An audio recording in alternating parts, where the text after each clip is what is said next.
Total Screen proudly presents their official podcast, On Screen, with your hosts, Tyson Gifford and William Rohrig.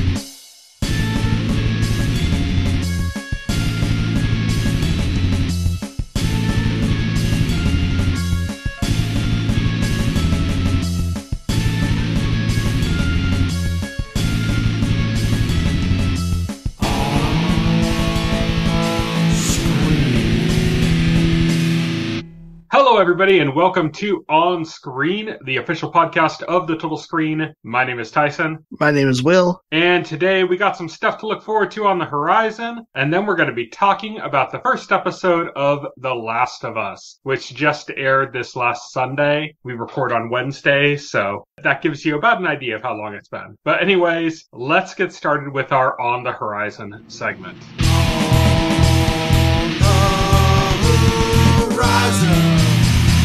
On the horizon. On the horizon is, of course, where we talk about stuff coming up in the next week or so. We got about 6 things to talk about this time. Starting off, Extraordinary, or Extraordinary. It's a British comedy about a world in which pretty much everybody has some kind of superpower, except the lead character. And presumably there's other characters, but it's very uncommon for somebody not to have a power. And it's a comedy, and she's trying to get a power. She's doing things, same way somebody who's balding is going to try all sorts of balding treatments and stuff, trying to do all sorts of things that are to try to coax out a power for her. But she's struggling in a world where she's the only one who's normal, but I guess that makes her abnormal. Yeah, I'm just gonna watch My Hero Academia.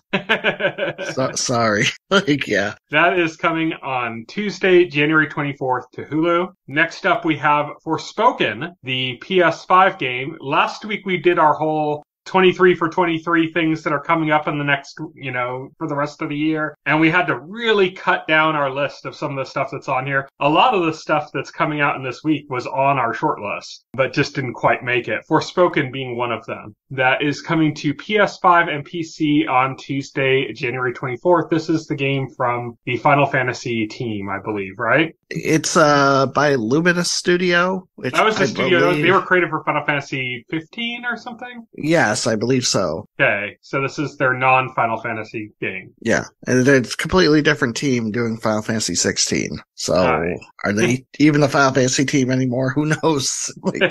At this point. Next up, we have Poker Face. This was also on our short list. It is coming on Thursday, January 26th to Peacock. This comes from Rian Johnson, who just recently put out Glass Onion, which was Knives Out. He also did, Brick and Looper and a Star Wars movie that we won't speak of. This show features Natasha Lyonne. She's the lead actress in the series, and she's kind of like a human lie detector. And it's like a kind of a case of the week detective story, but really done up like a whodunit in the way like Glass Onion and Knives Out were, apparently. Like kind of elaborate. Right, yeah. Elaborate mysteries that she's solving. So rather than like police procedural or something. That is coming, as I said, on Thursday, January 26th on Peacock. Next up, we have Lockwood & Co. This is based on the novel by Jonathan Stroud. It's being produced by Edgar Wright and directed by Joe Cornish, who did Attack the Block. Oh, interesting. It's a pretty fun British movie about people in London fighting against aliens. Right, yeah. That is coming on Friday, January 27th to Netflix. And this particular series it's like a group of people that fight ghosts, but the ghost will kill with like one touch. I know you were excited about this from the trailer released. Footage. It wasn't a trailer. The footage looked good. Excited is a strong word, but yeah, it looked interesting. Okay, that is Lockwood & Co. Friday, January 27th on Netflix. Next up, we have Shrinking. This is from the creators of Ted Lasso, and it stars Harrison Ford. It is about a therapist who deals with his own grief by being completely honest to his patients. It's coming on Friday, January 27th to Apple TV+. who is trying to rack up all the prestige shows. Yeah, they're trying to be the new king of prestige TV. Yep, so that is Friday, January 27th, Apple TV+. And lastly, we have the Dead Space remake, which is coming on Friday, January 27th on PS5, Xbox Series X, and PC. That's going to be good. Not much to say. It's a Dead Space. it's a remake Dead of Dead Space. Space. Well, yeah, it's a franchise that was like dead previously after the third game. Yeah. So it's coming back. And it left the space behind that's now finally being filled. Yeah. A dead space. The dead space are the friends we made along the way, you know. Yeah, of course. That is it for our On the Horizon segment, and we're just going to jump straight into full spoilers.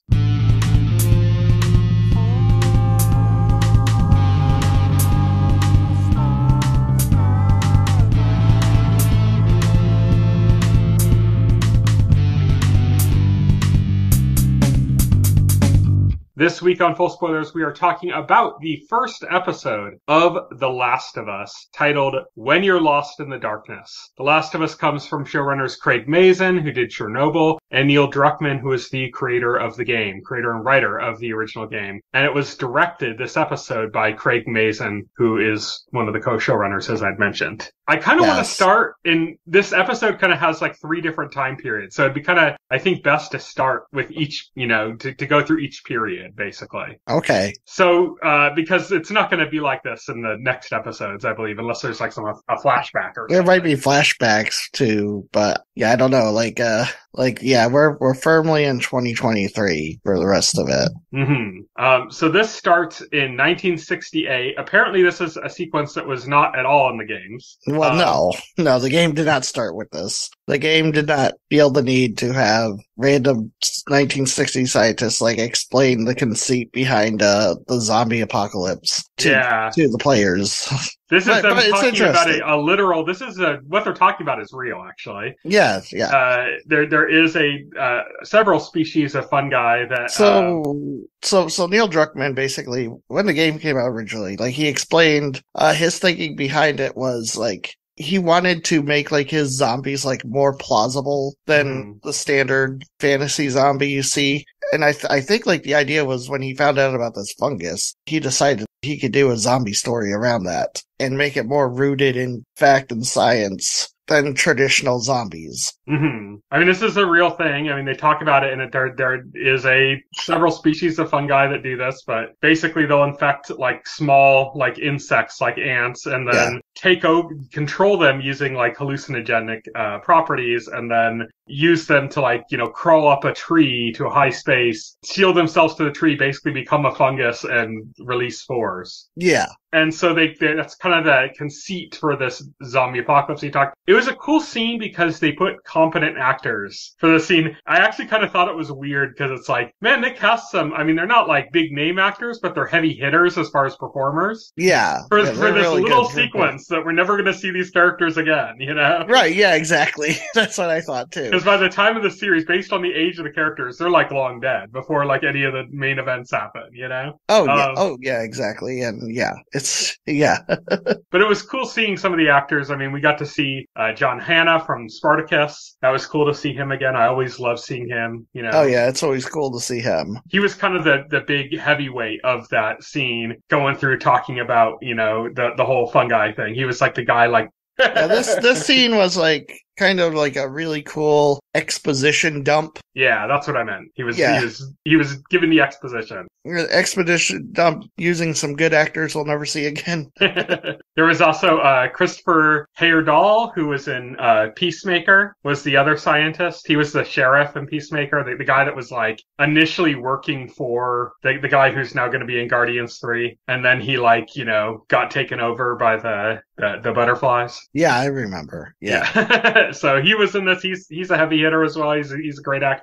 He didn't really have much. He was just kind of a little bit of conjecture opposing John Hannah's character a little bit. And then the host was Josh Brenner, who was I don't think I've ever seen him in a dramatic role. He was, you know, mostly I recognize him from Silicon Valley, and he was also in some other things, but it's usually been like comedic roles. So that was kind of fun. That whole sequence was just kind of interesting way of starting things off. And as I I imagine especially for fans of the games, just because it's completely new material. Right. Then we jump to 2003, where we meet what is set up as the protagonist. I know a lot of people were talking about this, going like, oh, I wonder how many people thought that, it was going to be this character instead of the other character. But I think everybody knows Ellie's the lead of The Last of Us. yeah, everybody knows. But you never played the game. Mm-hmm. So did you see like this coming at all, or? Oh, easily. Yeah. It's just because I'm aware of the game.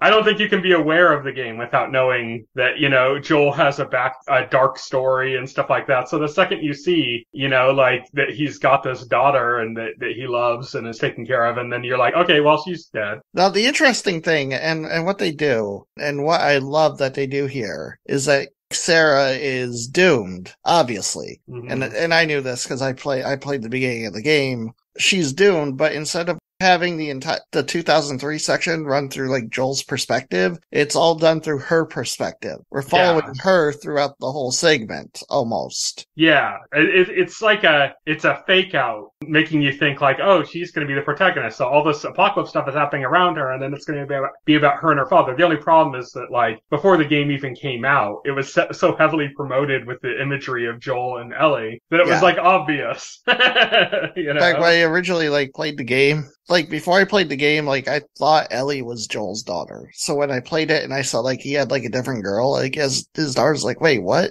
Who's this? Who's this character that's really gonna die? Yeah.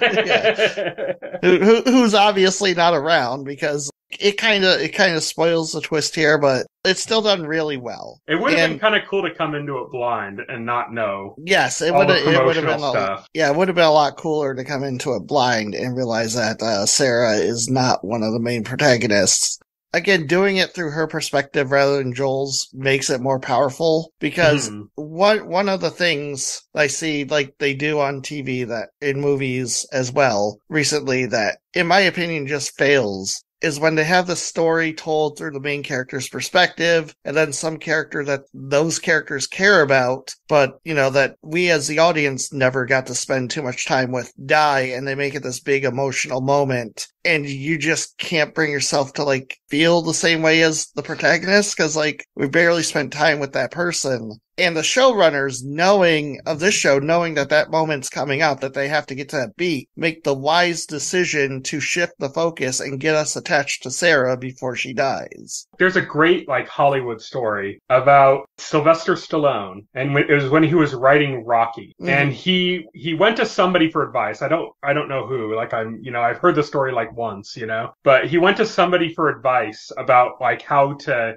get the impact that he wanted out of the movie. And the person suggested to him that he write the movie like kind of from the perspective of his wife rather than from Rocky's perspective. And that way you really feel his hits. You really feel what he's going through when he's doing it, because you're seeing it from the perspective of somebody who cares about him rather than his own perspective. And so it's less of a story about his fortitude and more of a story about her coping with what he's going through to kind of like achieve his dreams. So it's playing with perspective is like a really interesting way of attaching a character to you that you need to be attached to in some way, Right. Yeah, exactly. So the opening sequence was also, I saw like a video where they were comparing the opening sequence, or not the opening sequence, the 2003 sequence in the game and in the show. It's like almost identical. Yes, it is. A lot of the sequences really here are almost identical to the game. I think the one thing that's really cool, or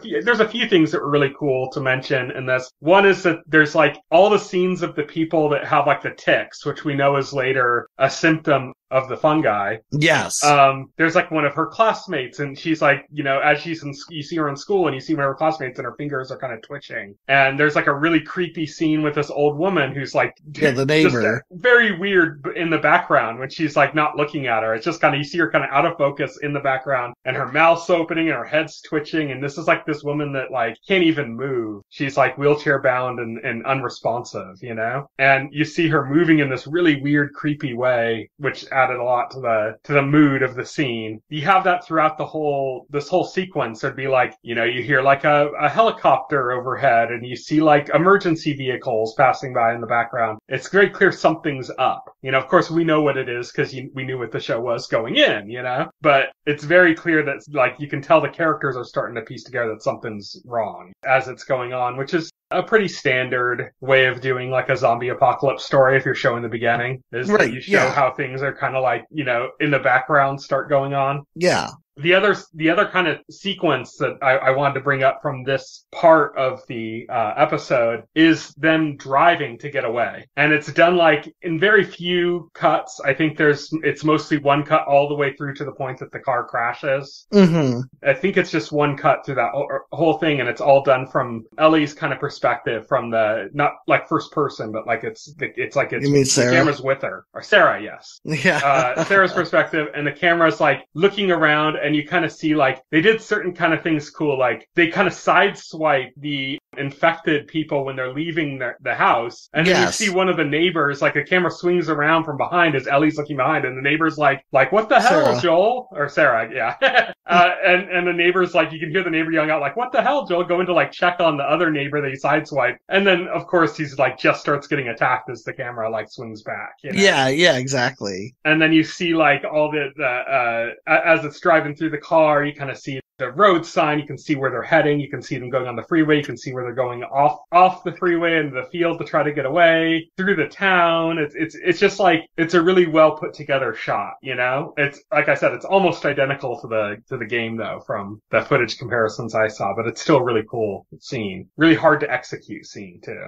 Oh yeah, definitely. Yeah, it's really cool camera work. Yeah, this whole portion of it ends basically with Joel is holding Sarah, her ankle's like injured, and they get saved seemingly by like a soldier, but then the soldier's talking to his command, and it's implied, like, because he mentions that the girl is injured and it's her ankle or something, and then it's very clearly obvious that he was ordered to kill them. Yes. And you could tell it like way before it happens, way before he puts the gun up on them and stuff. You could like, just by the soldier's responses, you can tell where it's going, Yeah, exactly.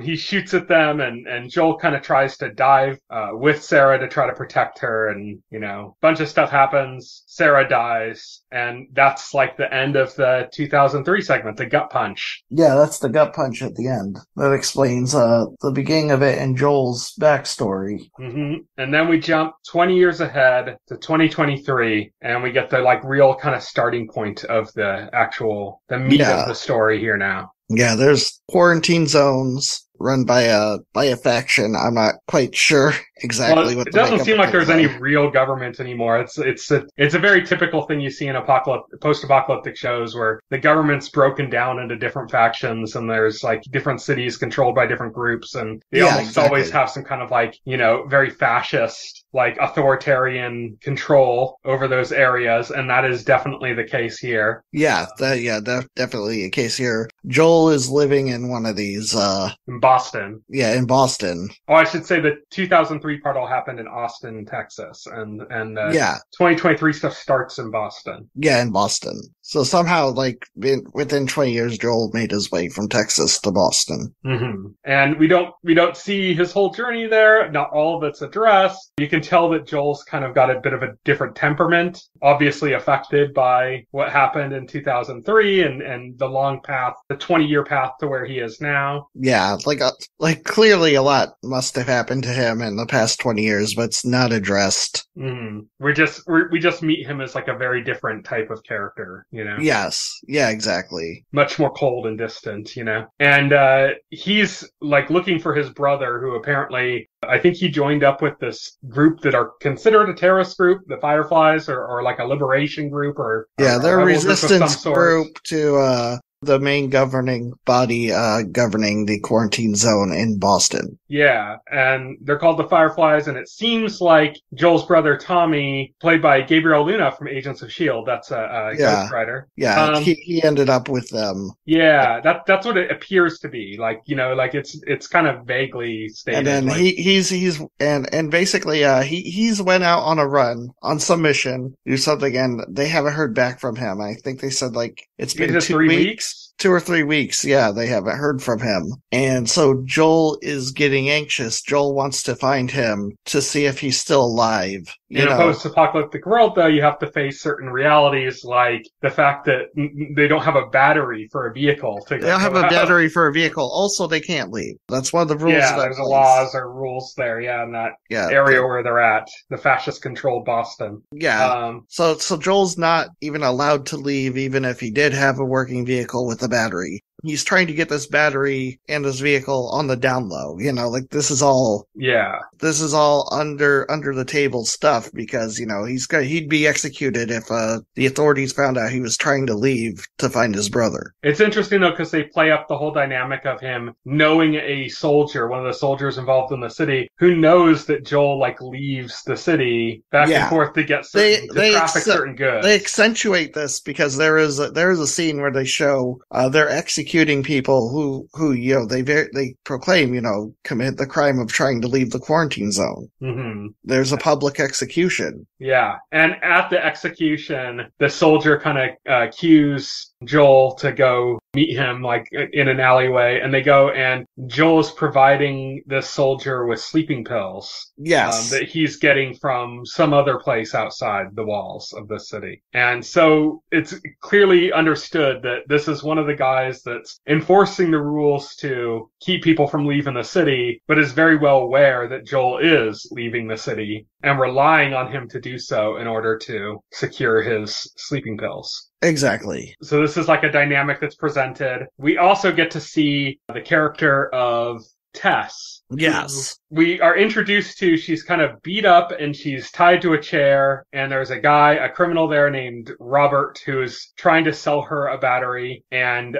apparently took her money for the battery and then was going to sell it to somebody else instead. His men ended up beating her up, and he's trying to negotiate how he's going to eventually be able to release her because he's terrified that because his men beat him up that she's going to retaliate against him. And he talks about if your man comes after me, he's going to kill me. So am I going to have to kill you? Or if I let you go, are you going to give me a guarantee that you're not going to come after me? And we end up quickly finding out after this scene that, her man is Joel. Yeah. And that gives you an idea as to him being a formidable threat, because he's played he's just kind of taking every odd job he can. Before that, that's what we see him as. He's this guy. He seems cold and distant. He's taking whatever odd job he can. He's clearly leaving the city to get drugs and stuff like that, but he's not portrayed as a killer or a really scary figure until this moment. That's when we kind of realize okay, in certain parts of the underworld in the city, he's a significant threat. Yeah, exactly. So we get to learn a little bit about his relationship with Tess. And also about, the two of them and their relationship with Tommy, who's missing, and that they're going to be going after him. They can't get this battery, but they're going to go and try to go after this criminal, Robert, and find the people that he sold the battery to and get the battery. Yeah, they're going to try to get the battery back. Meanwhile, brings us to the Fireflies. We meet them ahead of time because we see a scene with Ellie. Yeah. Our introduction to Ellie, played by Bella Ramsey from Game of Thrones, and we see her. She's locked up in a room, and they got her locked up. Yeah, and this group, which we learn is the Fireflies, they come and they're holding her basically at gunpoint while she's chained to a radiator or something, and making her do things slowly count to 10. They're doing tests on her. There's something up that they don't trust, and she's very kind of foul mouthed and not happy to be there, and giving them threats and stuff. We're kind of getting a real kind of idea of her personality. She's kind of reckless and a little bit feral. I don't know. But they're doing that. We get another scene a little bit later where one of the leaders of the Fireflies, Marlene, who is played by the actress who was actually the original voice actress for that character in the game. And we get to learn there's a little bit of a deeper connection, that apparently Marlene put Ellie into some kind of a military school or something that I guess a lot of orphans are sent to. And it seems to be a standard thing for this government institution here Mm-hmm. that any children go through this school. Or orphans, yeah. Yeah, I would assume all children, regardless of orphan status. Well, she said orphan. Like, she specifically said... Well, she is an orphan, yeah. Ellie No, is no, I mean, like, she literally said, like, that's the standard for orphans. Right, yeah. That's what Ellie said when she mentioned why she was in there. And then, Marlene said, no, I'm the one who put you in there. Like, you weren't taken to that group by the government. Like, I placed you there. And so that she did that to keep her safe. At least, like, are you my mother or something? And she's like, do I look like your mother? Yeah. And so we know that's not true, but there's we start to realize something's up. This is like, if you watch enough post-apocalyptic stuff, and you can put the pieces together, you realize Ellie's the cure, you know? Yeah. It's a pretty common trope. Again, yeah, this plays on all the familiar tropes of these types of stories. The people are worse than the disease, you know, the fascist governments behind Here's walls. my thing, because I saw like something complaining that it's full of like the standard tropes in that there's really nothing new in its storytelling, and my answer to that is, to me, it doesn't matter if it's tropey. It's got great characters. It's beautifully acted. The writing's well done. It's like, yeah, they're there, but at least it's very well done. Yeah, and I think it does matter. It doesn't cancel out its merits, though. It adds up being more than the sum of its parts. Yeah, I think I am a bit fatigued on not just zombies, but also on just post-apocalyptic stuff in general. This is basically I do see these tropes constantly. Yeah, which gets a little annoying because they aren't particularly fresh takes on those things. But it is very competently made, very competently acted, and the characters have personality, which is enjoyable. Yeah, exactly. So it's still worth watching, but like, it's significantly lessened that it's part of a way oversaturated genre. Yeah, you know? Right. So I think it does matter that that it's very tropey, but it doesn't negate what it does well. Right. But yeah, I mean, I'm hoping that as it goes on, maybe it'll surprise a little bit as it goes. But I think there'll be surprises for sure. Yeah, but right now it's just a very competent but very tropey post-apocalypse show. So we got to meet Ellie now, as we mentioned, and now we have a scene where Joel and Tess are going to get the battery back. They go, and whatever happened already went down. There was like a gunfight or something in this building, and there's dead bodies all over the place, including Robert, the guy that was trying to sell the battery. They find the battery. It's just garbage. It's not, it never was viable. Yeah. So this guy double sold the battery that didn't even work. Yeah. The guy was a total scam artist from the beginning. So, but he's dead. So yeah, he's dead. His crew is dead. Most of the Fireflies seem to be dead. There's a guy like on their way into that area. They find like this guy that had been taken over by the fungus and was like attached to a wall. Yeah. And just like, they know he'd been dead for a while. Yeah, he's just been gone for a while now. But it's just attached to this wall, like growing out, fungus across the wall and stuff, which is like, I guess that's something that we're going to see more of, because from what I saw from people like talking about the show and stuff, like a common part of it, and also from the introduction we got, the 1968 part, we know about the whole idea of the ants like crawling up trees to release spores and stuff at a high altitude, that's like a way of spreading it. So we know that we're going to see more of that kind of stuff. So here's the thing. The infection spreading via spores is not a thing in this show. Not yet, at least. No, not at all, ever. They said that? So. Yeah. I'm actually kind of relieved by that, because it's just like... They said they changed that because they didn't want to have the actors wearing gas masks constantly. So now the infection method for the show is directly through bites. Yeah. I mean, it's leaning more into the trope by making it about bites, but at the same time, the idea that you're just under constant existential dread, like, this is one of the issues I always have with like post-apocalyptic stuff. It's like, they get so dour that it's like the point of like, what's even the point of surviving at this point? Like you're just in tortured misery forever, you know? And for what I know, this gets pretty dour. So like strap in, because I know. I'm just saying like, but it's going to be dark, period. Like this kind of thing is going to be, that's fine. But like, I feel like there needs to be like some kind of hope, some kind of moments where you forget what's going on. And the idea that you're constantly worried about spores as a means of spreading, it just means like you'd never feel like any moment of hope or never feel any moment. And in a game that makes sense because you're playing, you know, you're going through that thing. But when you're in like a movie or something, you kind of, you start to question like what's the point? Like why are they even bothering? Like, you know, like why don't they just put a shotgun under their heads and just end it? You know, what's the point of survive? Like I get the ideas that they're trying to survive, but like at a certain point it's like why?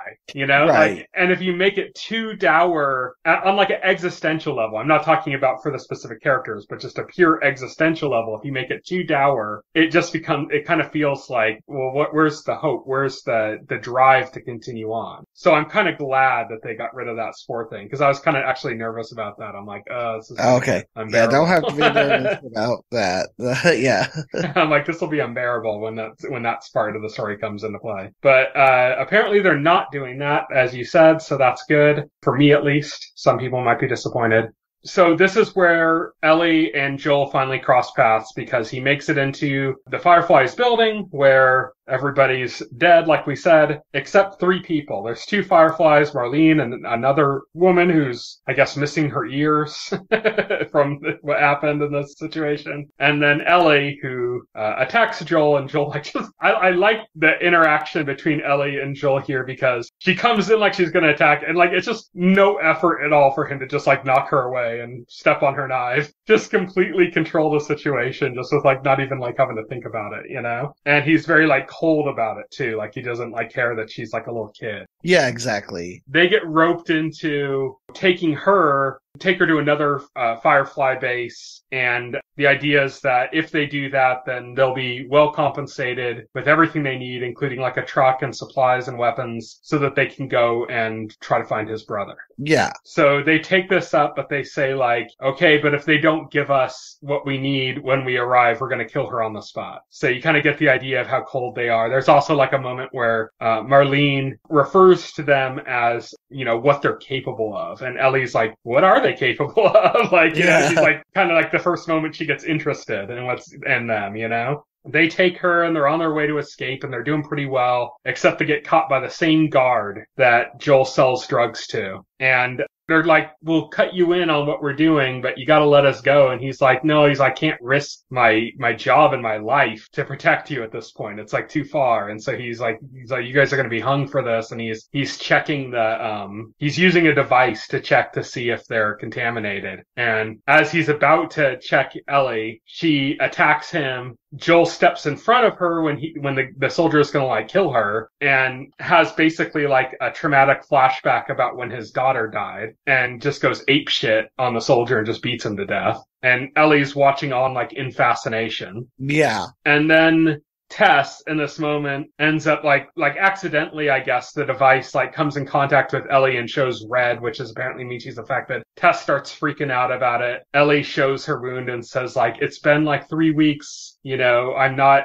I've survived this. I'm not infected anymore. Like, I'm obviously not, you know, people are affected way earlier than this. We saw a chart that showed like, basically, if you're hit on if you're attacked on the leg, you'll turn in like a day or 2 or something. Yeah, they showed a chart. And that's like the furthest. Like, if it's your head, it's like, you know, less than an hour. Yeah. And so like, yeah. And so we find out what makes Ellie so special, and why the Fireflies, you know, were keeping her. Mm-hmm. And so now they're taken off, and they've snuck out of Boston, and so they're on the road. They're on their journey. They end the episode starting the journey. Interesting bit of trivia. Originally, this was going to be a 2-parter. Craig Mazin and Neil Druckmann originally envisioned this episode to end right.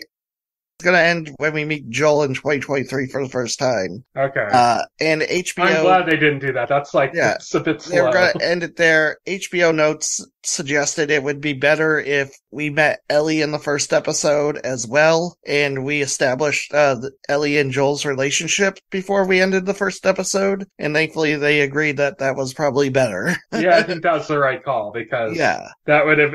One of the better things about this episode is that for the most part it's pretty well paced, but even though it's pretty well paced, the slow parts are definitely the beginning of the 2023 stuff with, you know, Joel just... It starts to slow down heavily in the middle of the episode, and that's like around when, if it had ended like that, I probably would have been a little disappointed.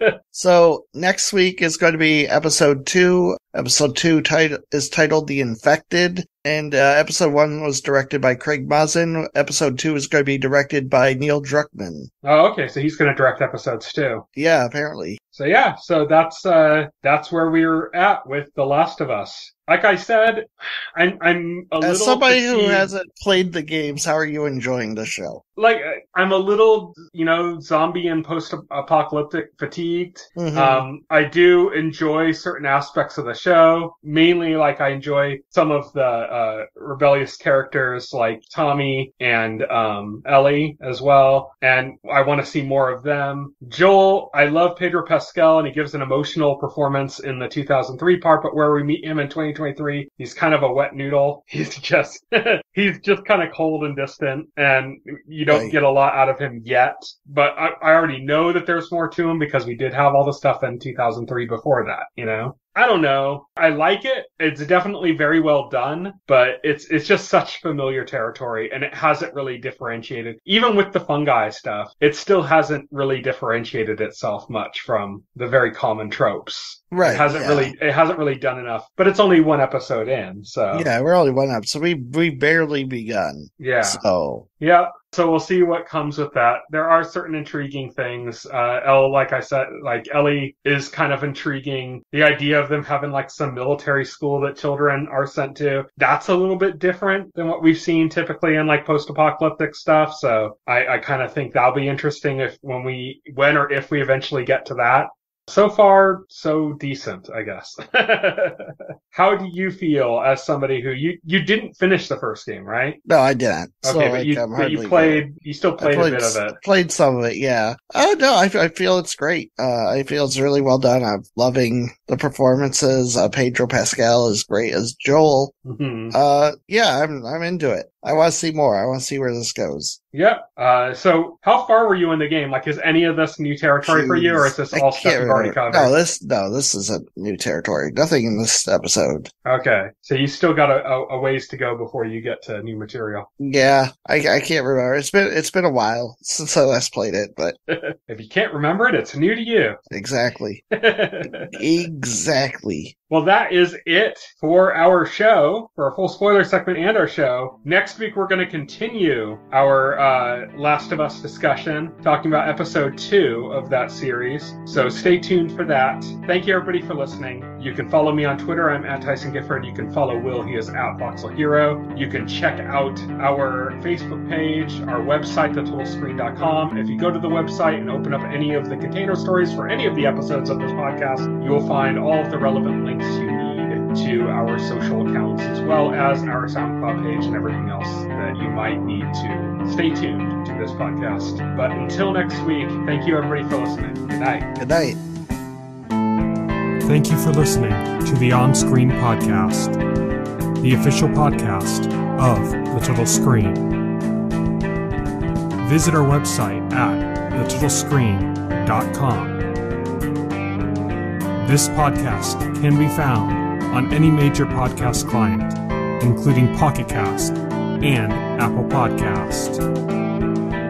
The entire backlog of this podcast and other content can be found on our YouTube channel.